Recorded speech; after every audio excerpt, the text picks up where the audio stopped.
Origin Gents, welcome to CG Reaction. This is Korea, Admiral Be Like a Mountain, Extra History Part 2 by the channel Extra Credits. Yeah, I reacted to the first part yesterday, and in that I learned that how Admiral Yi is badass basically. He was really disciplined. He wanted to become a soldier. I don't know if it was his long-term vision thing, like being a noble and I guess climbing that noble thing, whatever they do in politics is not that much of powerful than being a powerful military mind or something like that. Or it was just that when he was a kid he saw something in a soldier, he just wanted to become one. It was that simple. I don't know. The point is he became a soldier. He was badass. He trained people really well, where everybody was just weak because Korea has been in peace for a long time. Nobody saw military as a really crucial thing at that point, basically. So, nobody cared for anything military related. So even Admiral Yi won lots of battles, key decisive battles, and helped the country in really key points. Nobody cared for him much. He was constantly getting screwed by his superiors and everything, and that was just effed up. I guess now he's gonna show the world and obviously his own country, his king, that how valuable he is, because he's probably gonna be kicking Japanese ass, I guess, because they are going against Japan in this video, I guess. So I don't know how powerful Japan was at the time, but it's Japan, so I think they would have been more powerful than Korea. I don't know. So yeah, it's gonna be a fun video. Remember people, if you like my reaction, don't forget to like, subscribe, check out the reaction I did, there's a link in the description, check out the cast of the different playlists like History, Internet Historian, Holy Sakashi Production, Oversimplified, CGP Grey, and yeah, let's watch this one.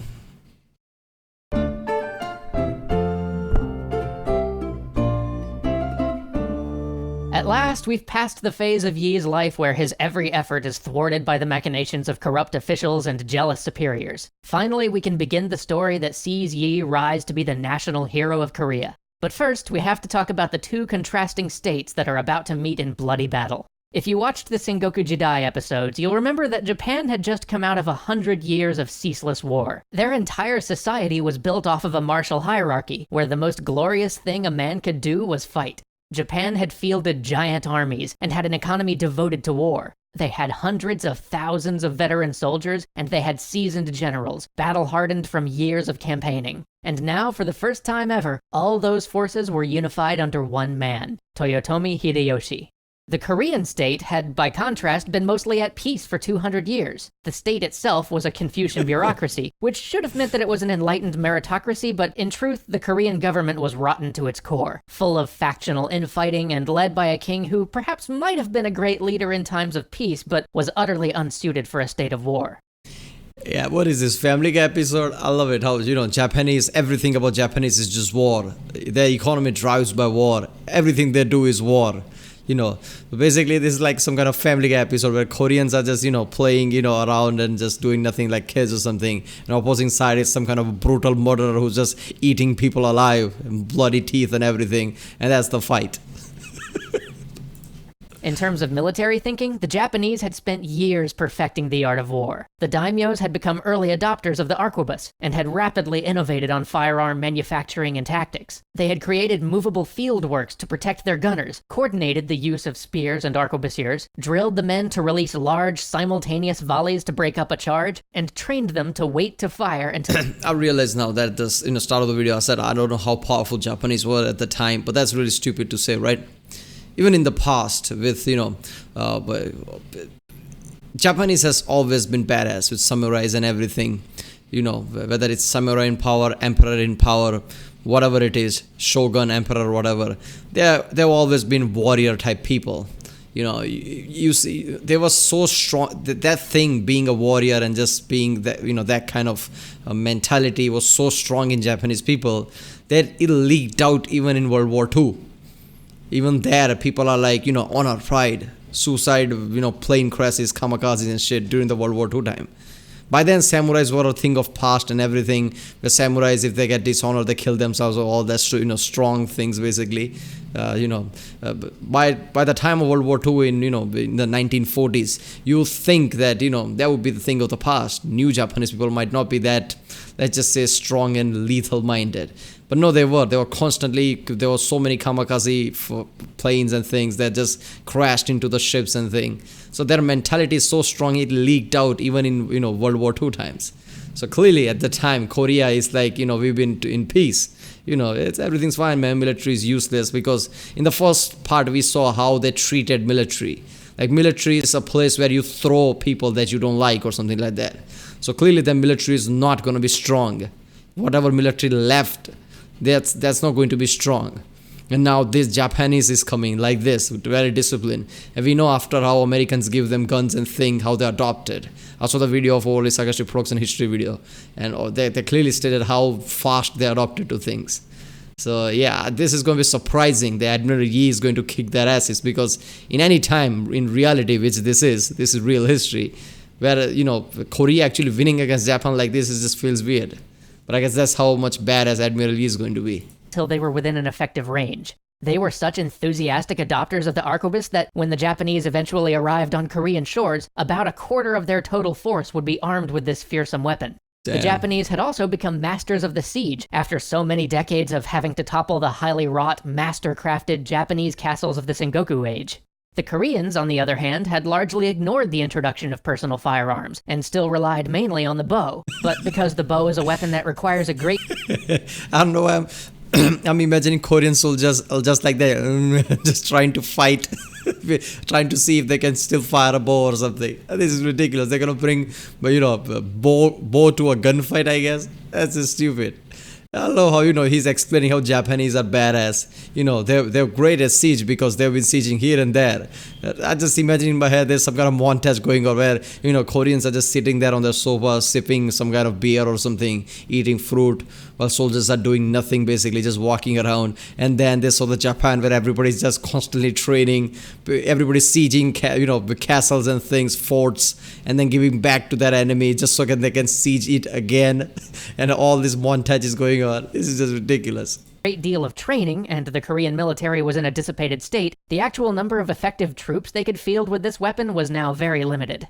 The lists of who they could call to military service were all out of date, and so the initial mustering of forces would lag behind, and Korean defensive works were mostly just simple stone walls atop hills or mountains. But the Koreans did have two advantages. Since the war that had been burning through Japan for the last 100 years was a civil war, and thus mostly land-based, Japan hadn't built up its navy nearly as much as their other armed forces. Additionally, while Japan produced vastly superior handguns, the Koreans had developed better naval cannon. And this all makes sense when you think about what both of these forces were used to facing. Japanese forces were used to fighting large, organized land armies, and so they'd focused on developing the weapons and techniques required to counter them, whereas Korea had mostly dealt with pirates and raiders, so they'd built cannon to help defend their coast, and they built simple hill forts so that when raiders showed up, the people could hide in the forts and simply wait for the raiders to go away. They didn't need complex structures, because the enemy Korea usually faced wasn't an enemy bent on conquest. But that was about to change. Between 1587 and 1592, emissaries raced back and forth between Japan and Korea.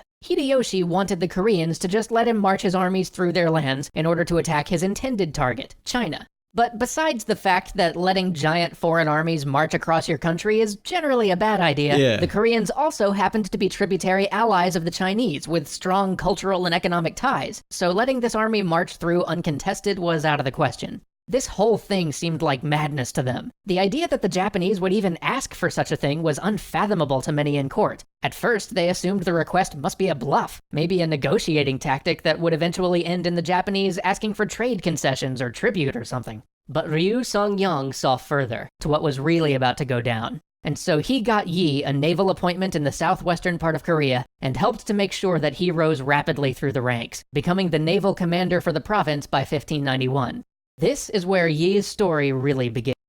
Damn. I mean, letting giant foreign armies basically, marching across your lands, obviously nobody would fall for that shit. But, they said, we're just trying to pass through. We are treating you like, European countries treat Belgium. We're just going to pass through your country. Yeah, I don't think so. I think they are just gonna, if they're like, okay, fine, if you wanna attack China, go attack China. We won't say anything. You can go through our country. I'm pretty sure they would have stayed. Japanese would have been like, yeah, we are here. We are badass at land. What you gonna do about it? I guess Korea is Japan's now. I think they would have done that.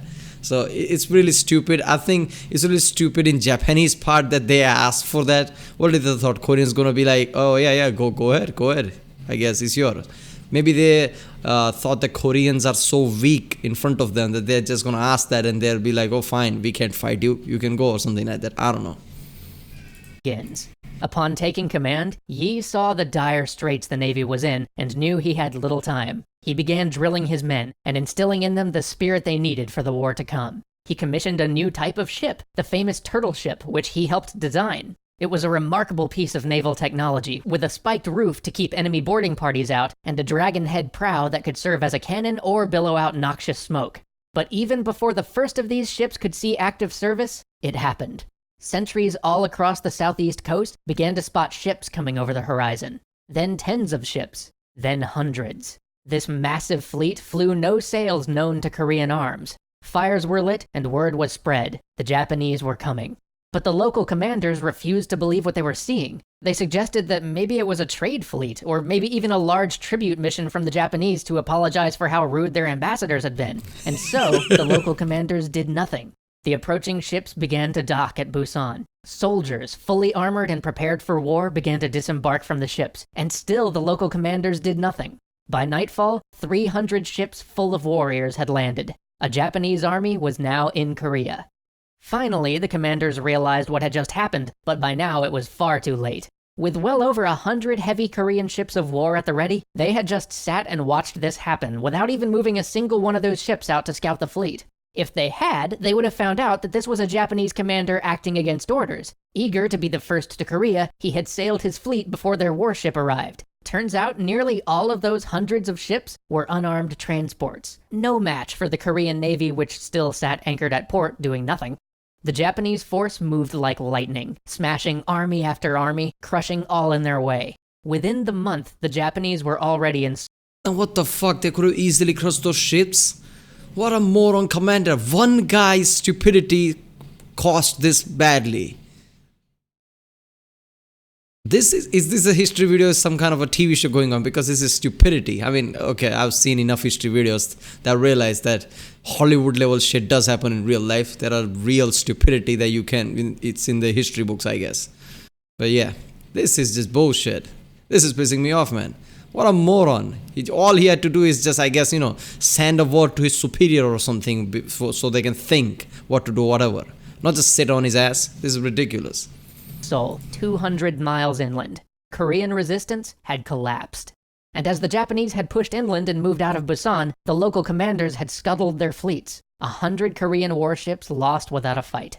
But Busan's local commanders had sent word to Yi, asking for his help. So Yi set out with all 24 ships under his command, writing to other local commanders and telling them to rendezvous with him at sea. He left under cover of darkness and sailed through the night so his movements wouldn't be observed. By the time the various fleets met, they'd scraped together 45 warships and a handful of commandeered fishing ships. But Yi, despite never having commanded a battle at sea before, had a plan. He would fall on the Japanese while they were in harbor during the chaos of a sack.